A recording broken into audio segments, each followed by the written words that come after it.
नमस्कार. श्री स्वामी समर्थ. अधिक मासात आपण एक अजून सर्वात महत्त्वाचं व्रत म्हणजेच गोपद्म व्रत आणि त्याची पूजा करण्याचे विशेष महत्त्व बघणार आहोत. तर व्हिडिओ शेवटपर्यंत नक्की बघा.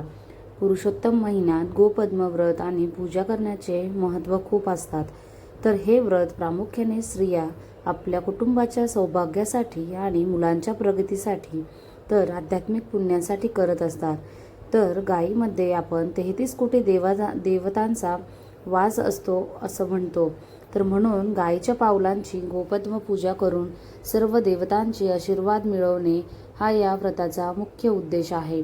तर आपण अधिक मासामध्ये पहिल्या दिवसापासून ही पूजा कशी करायची आहे, त्याचा संकल्प काय करायचा, तर आपण व्हिडिओमध्ये बघणार आहोत. तर पूजेची पूर्वतयारी म्हणजेच रांगोळी, गोपद्म रांगोळी आहे जी की मी तुम्हाला दाखवत आहे. हे 33 गोपद्म आपण काढत आहोत. तर अधिक मासाच्या पहिल्या दिवसापासून दररोज देवघरासमोर किंवा तुळशीसमोर हे 33 गोपद्म आपण गायीचे पावले काढणार आहोत. आणि जर दररोज 33 पावले काढणे शक्य नसेल तर एक मोठे मुख्य गोपद्म काढून त्यात लहान 33 पावले काढायचे आहेत. तर आपण रांगोळीभोवती हळदी कुंकू आणि अक्षदा वाहायचे आहे. त्यानंतर आपण संकल्प व्रताचा हा संकल्पही आपण करू शकतो.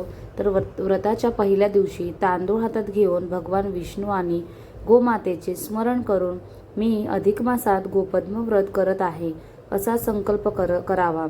आणि रांगोळीने काढलेल्या गोपद्मावर किंवा तांब्याच्या पात्रात गायीची मूर्ती किंवा चित्र ठेवून पूजा करायची आहे. त्यानंतर आपण प्रत्येक पावलांवरती किंवा मूर्तीवर हळद कुंकू, गुलाल, अक्षदा आणि फुले वाहावीत. नंतर धूप, दीप, शुद्ध तुपाचा दिवा आणि अगरबत्ती लावून भगवान विष्णू व गोपद्मेची आरती करावी आणि गोड पदार्थाचा किंवा खडीसाखरेचा नैवेद्य दाखवायचा आहे. तर व्रताचे नियम आणि मंत्र असतात. तर मंत्र जप आपण पूजेच्या वेळी ओम नमो भगवते वासुदेवाय किंवा गोमातेचा मंत्र म्हणायचा आहे. आणि महिनाभर सात्विक आहार घ्यायचा आहे. तर अशा पद्धतीने आपण गोपद्माचं व्रत आणि पूजा आपण अधिक मासात करणार आहोत. त्याच्यानंतर उद्यापन आपण करणार आहोत. तर उद्यापनामध्ये आपण अधिक मासाच्या शेवटच्या दिवशी अमावास्येला या व्रताचे उद्यापन करायचं असतं. तर या दिवशी 33 गोपद्माची विशेष पूजा करून 33 अनारसे किंवा 33 मालपुळे एका काश्यात पात्रात ठेवून ते ब्राह्मणाला दान किंवा सुवासिनीला दान द्यायचं आहे. तर प्रत्यक्ष गोशाळेत जाऊन गायीची पाद्य पूजा करावी आणि तिला नैवेद्य द्यावा. तर आपण अशा पद्धतीने ही गोपद्म व्रत पूजा आपण 17 मे ते 15 जूनपर्यंत आपण करायची आहे. तर व्हिडिओ आवडला आणि गोपद्म व्रताची कथाही आहे. तर फार वर्षापूर्वी एका नगरात एक गरीब ब्राह्मण आणि त्याची पत्नी राहत होते.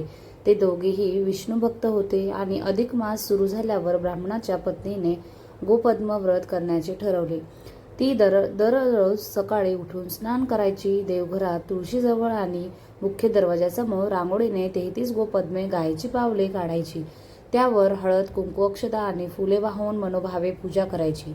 महिनाभर तिने सात्विक आहार घेतला आणि भगवंताचे नामस्मरण केले होते. तर महिन्याच्या शेवटी अमावास्येला तिने व्रताचे उद्यापन केले आणि काश्याच्या पात्रात 33 अनारसे ठेवले. त्यावर नवीन वस्त्र ठेवून ते एका गरजू ब्राह्मणाला आणि सुवासिनीला दान केले असे म्हणतात.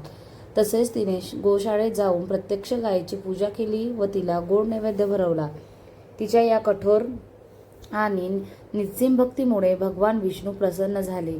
त्यांनी तिला दर्शन दिले आणि व्रताच्या पुण्यामुळे त्या गरीब ब्राह्मणाच्या घरातील दारिद्र्य कायमचे नष्ट झाले. त्यांना धन, धान्य, सुखसमृद्धी आणि उत्तम आरोग्य लाभले आणि मृत्यूनंतर त्या दोघांनाही वैकुंठ लोकात स्थान मिळाले. तर या कथेचं तात्पर्य एवढाच आहे की अधिक मासात जे कोणी श्रद्धेने गोपद्म व्रत करतात आणि ही कथा वाचतात किंवा ऐकतात त्याच्या घरातील इडापिडा टळते, कुटुंबाला दीर्घायुष्य लाभते आणि घरामध्ये लक्ष्मीचा अखंड वास राहतो. तर अशा पद्धतीने आपणही इच्छेनुसार आपल्या गोपद्माचं व्रत आपण करू शकतो. तर ही सुवर्णसंधी आपल्याकडे आहे. फक्त वेळ असेल तर आपण ही गोपद्म व्रताची तर व्हिडिओ आवडल्यास लाईक, शेअर, कमेंट करायला विसरू नका आणि भेटूया नेक्स्ट व्हिडिओमध्ये. तोपर्यंत सर्वांना श्री स्वामी समर्थ.